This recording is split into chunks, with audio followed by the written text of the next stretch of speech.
تو پھر پورے معاشرے میں سچائی پھیل جاتی ہے۔ دیکھیں ایک بڑی غور طلب بات ہے، جتنی بھی اس وقت باہر دنیا میں قومیں ہیں، میں نے بہت سے بر اعظم دنیا کے دیکھے ہیں، لوگوں کو جھوٹا نہیں پایا، جھوٹا نہیں پایا۔ اور ایک بات صرف سمجھ لیں، اللہ کے رسول صلی اللہ علیہ وسلم کعبۃ اللہ میں جب بت گرا رہے تھے چھڑی مبارک سے، تو آپ کی زبان پر کیا کلمہ تھا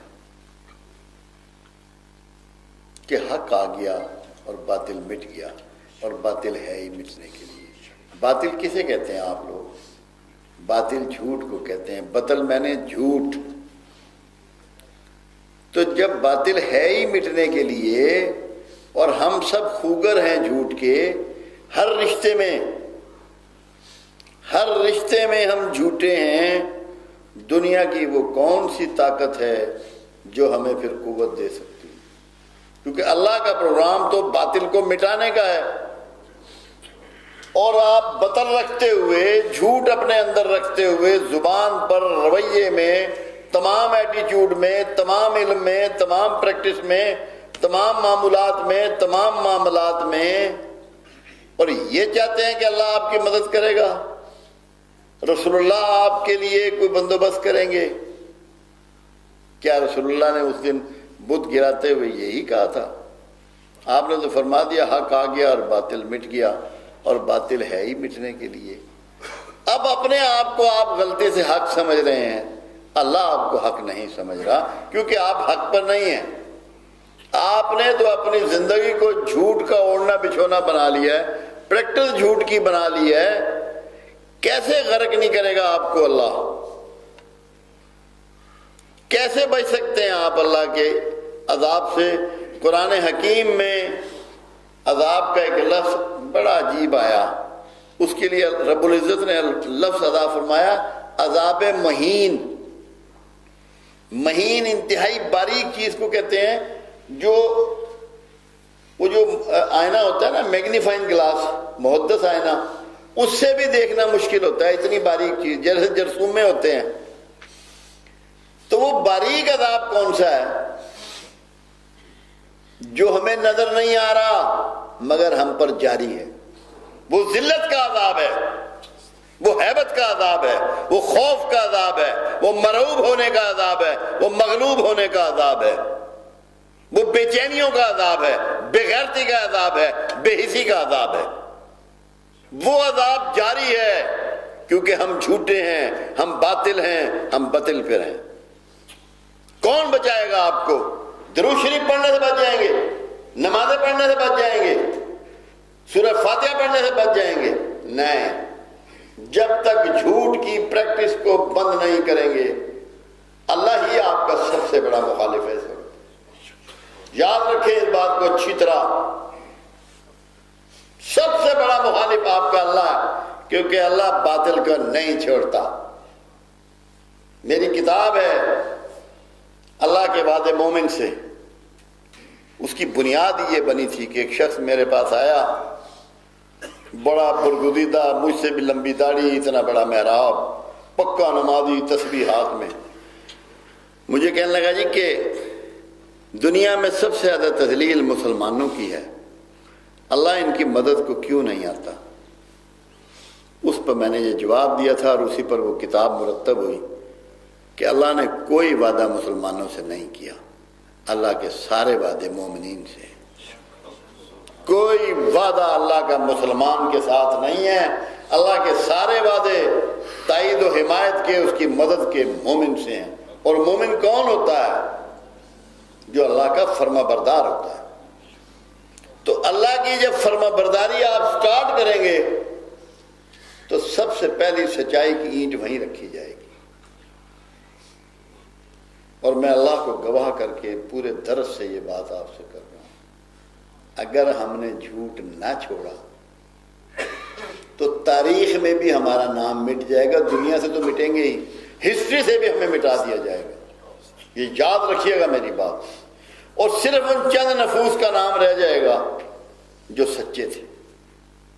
سچ کی بات اس طرح سمجھیں قرآن نے جب مباہلے کا ذکر کیا، عیسائیوں نے جب چیلنج کیا، تو مباہلے میں یہ ہوتا ہے کہ اپنا پورا قبیلہ یا خاندان لے آیا جاتا ہے، دوسرے لوگ بھی لے آتے ہیں، جو جھوٹا ہوتا ہے اسے آگ جھلسا دیتی ہے اور سچا اس میں محفوظ رہتا ہے۔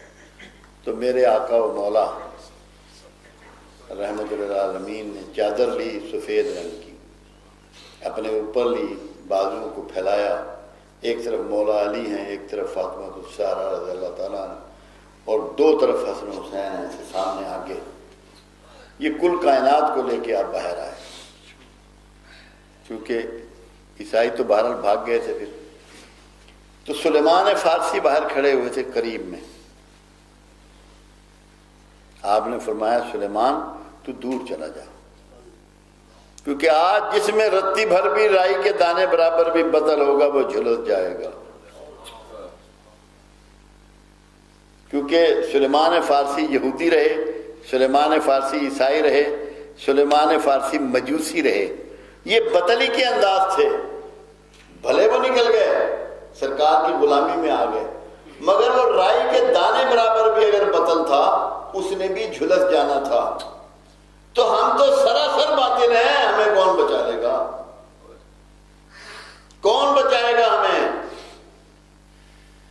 تو اللہ کا واسطہ ہے، آپ ہو سکتا ہے پوری امت تک یہ بات نہ پہنچا سکی، سب لوگوں کو یہ بات بیان نہ کر سکی، سب لوگ یہ بات نہ سن پائیں، مگر جو سن پائیں وہ اپنے اللہ سے یہ وعدہ کر لیں کہ میں اب جب تک جیوں گا جھوٹ کے راستے کو چھوڑوں گا۔ صرف بولنے تک نہیں ہوتا جھوٹ، ہم نے جھوٹ کی پریکٹس کو عادی بنایا ہوا ہے۔ ہماری حیثیت 1 لاکھ کی ہوتی ہے، معاشرے میں 20 لاکھ کی شو کرتے ہیں، یہ بھی جھوٹ ہے۔ گھر میں مرغا کھاتے ہیں، لوگوں سے کہتے ہیں چھولے کھائے ہیں تاکہ جیلسی نہ ہو، یہ بھی جھوٹ ہے۔ تو جھوٹ کی پریکٹس ہم نے شروع کی ہوئی ہے، ہم نے جھوٹ کو اختیار کیا ہوا ہے۔ صرف بولنے میں نہیں ہوتا، بولنے کا موقع تو کم آتا ہے، پریکٹس میں زیادہ ہے۔ مصنوعی دوگلی زندگی گزارنے کی عادی ہو چکی۔ اگر ہم نے جھوٹ نہ چھوڑا تو ہر آنے والے دن کے ساتھ، ہر نئے سورج کی کرنوں کے ساتھ ہماری ذلت و خواری بڑھتی چلی جائے۔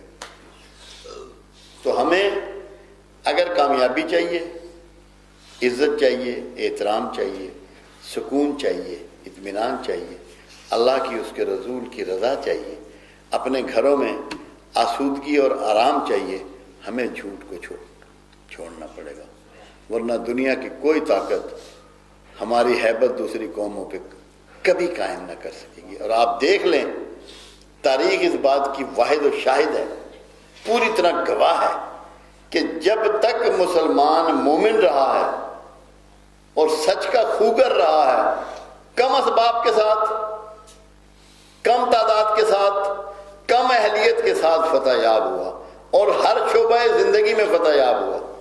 صرف جنگ و جدال میں نہیں، معاشرتی زندگی میں، معاشی زندگی میں، سائنسی زندگی میں، فلکیاتی زندگی میں، تمام علوم میں اسی کو فضیلت ملی، کیونکہ اس کی بنیاد سچائی پر تھی۔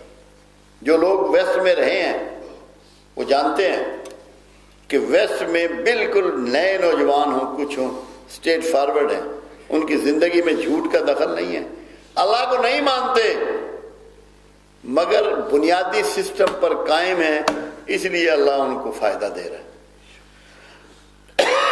ہم اللہ کو مانتے ہیں، اللہ کے سسٹم کے باغی ہیں، تو اللہ ہی ہمیں ذلیل کرے گا، تذلیل کرے گا۔